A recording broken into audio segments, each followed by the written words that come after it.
दोस्तों नमस्कार। जब से हमारे आईबॉक के लीडर, जी हाँ, अपने जिस भी मामले से गए हों, राहुल गांधी जी से मिलके आए हैं कथित रूप से बैंकर्स की समस्याएं बताने के लिए। जी, तब से उनकी एआईबीओसी की तरफ से, उनकी अपनी एआईबीओसी की ही जो विभिन्न अंग हैं, उनकी तरफ से बहुत विरोध हो रहा है कि भाई साहब आपने जानबूझ करके ऐसा काम हमारा खराब क्यों किया। भाई हम अपनी सरकार से बात करें जो कुछ हमको देने या न देने की स्थिति में है। आप ऐसी जगह पहुंच गए, जी, अगर आपको कोई बीमारी है, कोई समस्या है, तो आप हॉस्पिटल जाएंगे या किसी साइकिल वाले के पास जाएंगे, उसको अपनी व्यथा सुनाएंगे और वो उस व्यथा से जो है आपके प्रति सिंपैथी के 4 शब्द कहेगा, जी, और अगर वो नेता भी है तो लेकर के उड़ जाएगा। वैसे वहां हुआ भाई साहब, आपने देखा होगा कि ये लेकर के अपनी समस्याएं बताई इन्होंने, जैसा कि ये कहते हैं। लेकिन उसके बाद हुआ क्या? उसके बाद राहुल गांधी ने जाकर उसको ट्विटर यानी एक्स पर ढेर सारी बातें उसमें लिख मारी। उसके जवाब में हमारी आदरणीय वित्त मंत्री महोदया ने उनकी 1 की 10 बातें लिख मारी।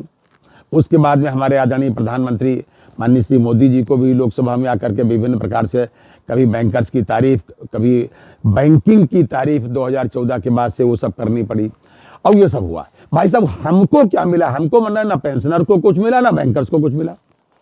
आप गए थे हमारे लिए, सही डॉक्टर के पास अगर आप नहीं जाओगे तो भाई साहब आप इसी हालत में रहेंगे।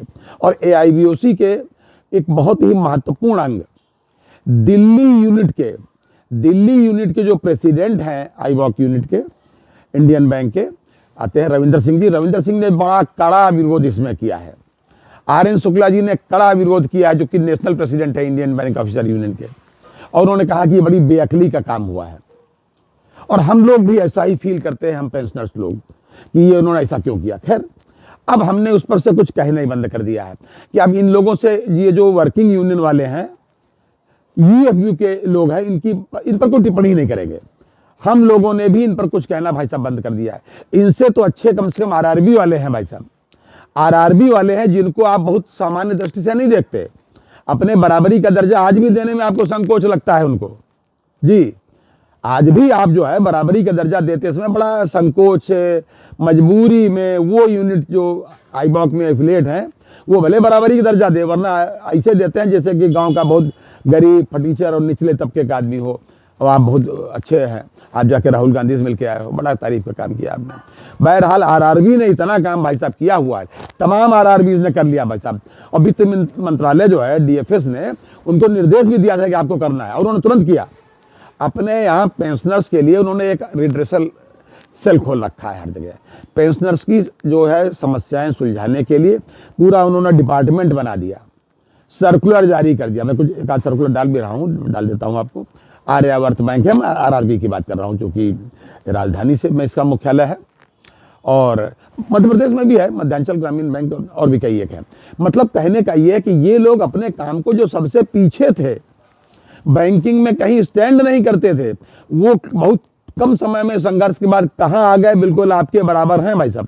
कोई भी चीज़ उनकी कम नहीं, और आप खाली अपने आप में ऐंठे हुए हैं। तो अब तो बेहतर यह है भाई साहब कि यूएफबीयू से अपनी जान छुड़ा करके जितनी भी पेंशनर यूनियन है, मतलब जान क्या, वहाँ कोई फंसी थोड़ा है, आप उनके भरोसे बिल्कुल ना रहें, सीधी सीधी बात। अब निगोशिएटिंग फोरम की जहाँ तक मामला आता है, लोग कहते हैं साहब पेंशनर यूनियन को निगोशिएटिंग फोरम तो कोई दिया नहीं। और देने को क्या, वो अपनी तरफ से देंगे, देना कोई कुछ चाहता है भाई साहब।